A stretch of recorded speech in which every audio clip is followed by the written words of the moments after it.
तो इस श्लोक में भगवान अर्जुन को सखा कहते हैं कि तुम मेरे सखा हो। तो श्री भगवान ने कहा कि व्याख्या में इसमें मैं पढ़ के सुना रहा हूँ। संस्कृत शब्दकोश में बतलाया गया है सम प्राणः सखा मतः, अर्थात सखा उस व्यक्ति को कहा जाता है जो अपने ही समान प्राण वाला हो।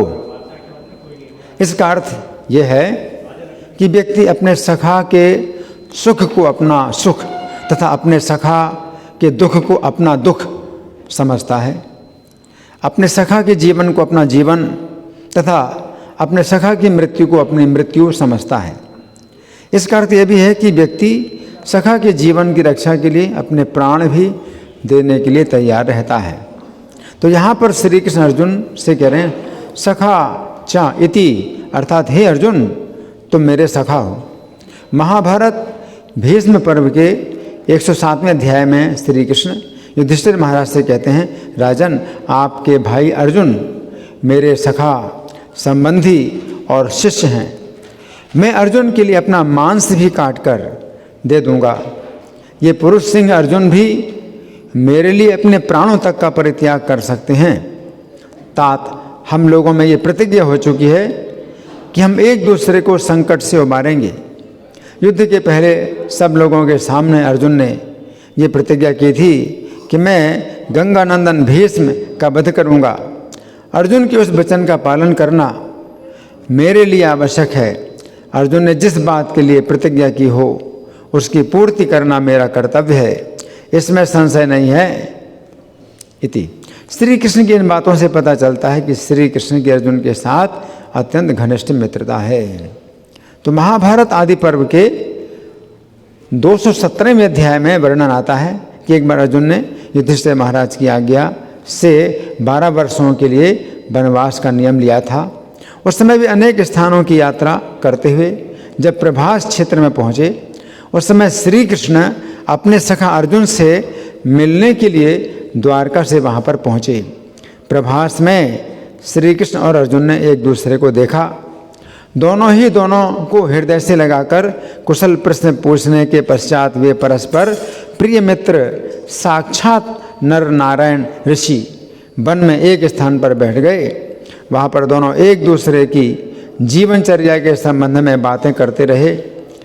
तदनंतर श्री कृष्ण और अर्जुन दोनों प्रभास क्षेत्र में इच्छानुसार घूम फिरकर रैवतक पर्वत पर चले गए तथा संपूर्ण रात्रि वहीं बिताई।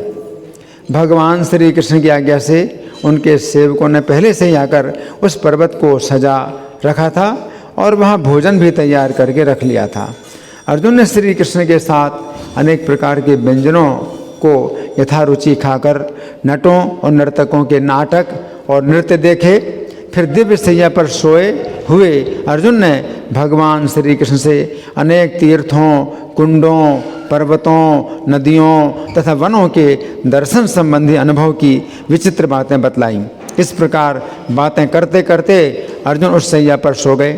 फिर प्रातःकाल उठकर श्री कृष्ण के साथ रथ पर बैठकर वे द्वारकापुरी गए।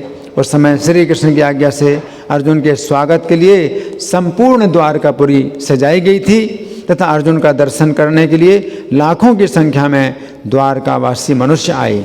इसके बाद अनेक प्रकार के रत्नों से सजे हुए भवन में भांति भांति के व्यंजनों का आस्वादन करते हुए अर्जुन ने श्री कृष्ण के साथ अनेक रात्रियों तक निवास किया।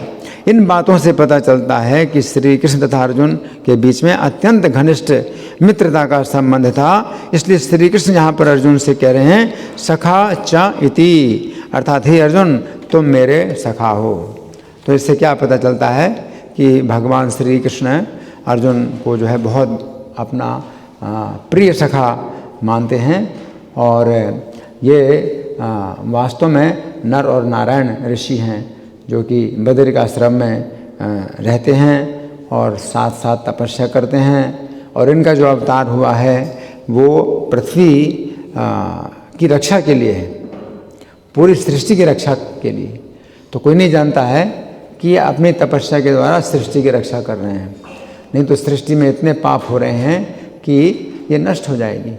लेकिन नर नारायण की जो तपस्या है उसी से ही पूरी सृष्टि की रक्षा हो रही है और भगवान जो है इस प्रकार से उन्होंने जो है अवतार लिया और फिर धर्म की रक्षा के लिए, पृथ्वी का भार उतारने के लिए वही नर नारायण अर्जुन और श्री कृष्ण के रूप में अवतरित हुए। तो यहाँ पर भगवान कह रहे हैं कि ये गीता का जो उत्तम रहस्य है वो मैं तुम्हें किस लिए बता रहा हूँ, क्योंकि तुम मेरे भक्त हो और मेरे सखा हो। तो सखा का मतलब होता है कि अपने मन की बातें बताएं हैं और मन की बातें पूछें।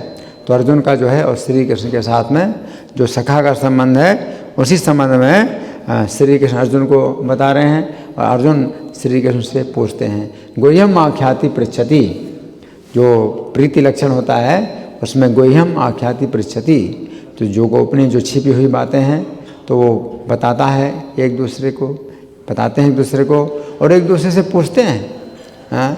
तो भगवान अर्जुन को जो है जो अपना रहस्य बता रहे हैं केवल इसीलिए बता रहे हैं क्योंकि वैसे मनुष्य लीला में भगवान अपने को मनुष्य की तरह दिखाते हैं और मनुष्य की तरह बातें करते हैं, अपने रहस्य को छिपाते हैं। लेकिन अर्जुन से जब भगवान बता रहे हैं तो गुह्यम, तो गुह्यम का मतलब है जो छिपाने योग्य हो। गुहा का मतलब है ऐसा स्थान जहाँ अंधकार होता है, कोई छिप सकता है, तो गुहा, और गुहा से गुह्य बना है जो छिपाने लायक बातें होती हैं। तो वो बातें जो है भगवान अर्जुन को बतलाते हैं, गुह्य बातें बतलाते हैं, फिर गुह्यतर भी बताते हैं, फिर गुह्यतम भी बताते हैं। तो सब इस कारण से क्योंकि अर्जुन के जो है श्री कृष्ण सखा हैं। हरे कृष्णा। ग्रंथराज श्रीमद् भगवद गीता की जय। श्रील प्रभुपाद की जय हो।